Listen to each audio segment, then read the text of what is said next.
Kære venner, i dag i den løse kanon, der har vi nok at se til. Jeg ved ikke om I lige kan se her, men det har været weekend. Der er meget vi skal nå. Det er ikke sikkert at vi når det hele, men jeg håber at vi når selvfølgelig først og fremmest at prinsen er faldet. Vi har mistet ham, det er slut. It's all over people. Christian Jensen er ude af Vild med Dans. Hvad gør han nu? Han var ikke den første der røg.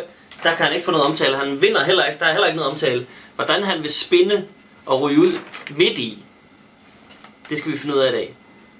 Det er meget vigtigt.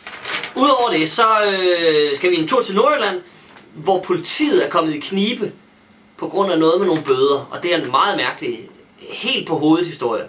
Den håber jeg, at vi kommer omkring i dag. Og så skal vi selvfølgelig lige høre Stephen Kinnock tale for første gang. Helle Thorning-Schmidt har jo åbnet munden. Tilmed på dansk. Analyse af det senere i dag. Og så sidst men ikke mindst, hvis vi når det, og det håber jeg vi gør, så skal man glæde sig til en historie om nogle afghanere, som måske skal til Danmark. Og der kan jeg ikke finde ud af, om man skal krydse fingre for, at de kommer til Danmark, eller om man skal krydse fingre for, at de ikke kommer til Danmark.